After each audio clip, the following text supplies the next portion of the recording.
Cycling is a fantastic way to stay fit, but are you struggling with knee pain on the bike? I'm Dr. Tammy Penhollow, a spine and joint pain specialist, and today I'm sharing 5 key reasons why you might be experiencing discomfort on the bike and how to prevent or treat it.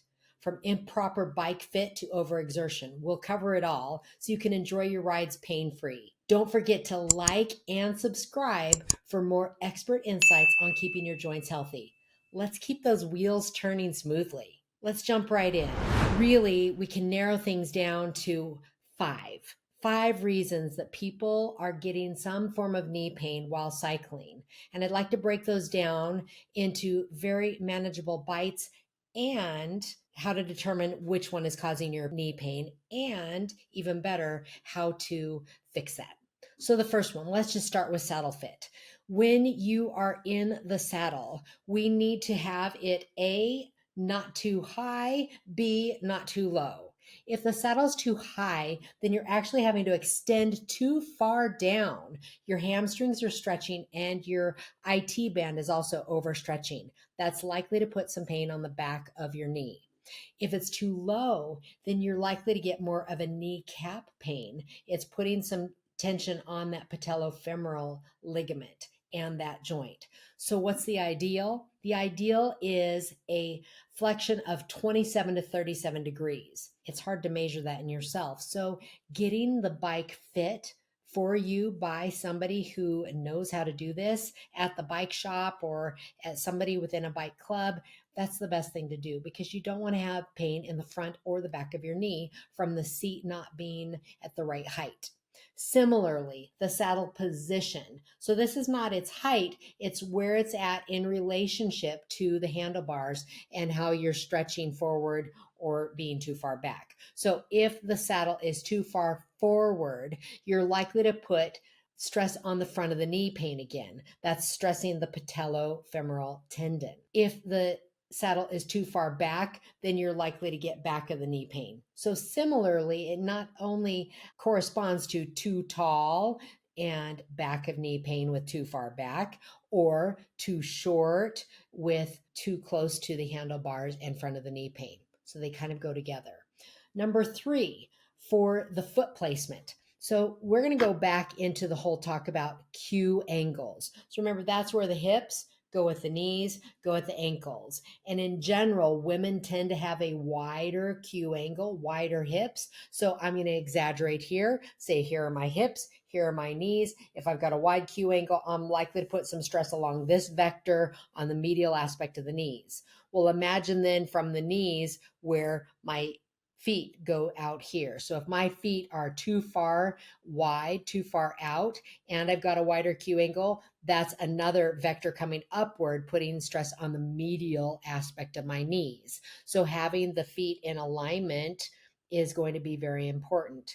If the feet are too close together, then that's more likely to create a vector on the outside of the knees. Here's the foot, here's the knee on that.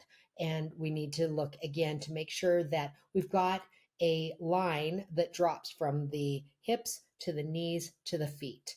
And then you're less likely to get pain in the knees from that.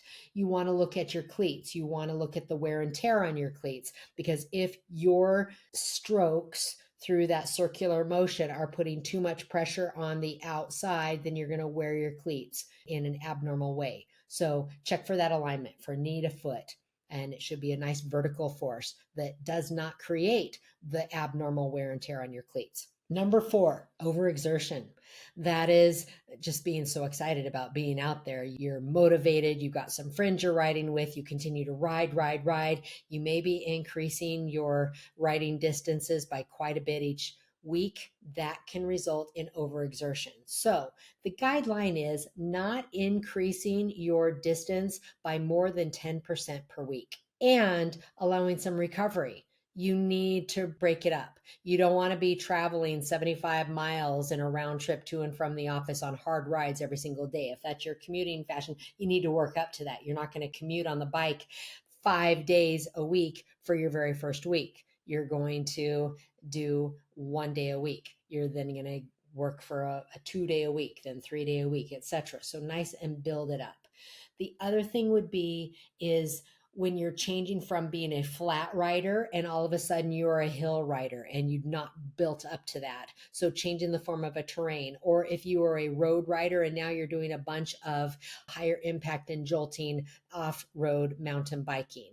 So overtraining way too much and then not recovering with either the rest in between, some cross training, or we can even talk about recovery includes things like rolling your IT band on a foam roller. It talks about taking your fingers and kind of doing that kind of pinching, and squeezing along those muscles, getting a formal massage, rubbing a salve or cream or ointment into the muscles that kind of help with that recovery, helps kind of massage things down so that the lymphatics pick up the waste products of lactic acid, etc., and take that out into your urine. The other thing would be to strengthen and stretch. So that's number 5. The things that are often missed when you're cycling are that we're not strengthening the gluteus medius, the gluteus minimus.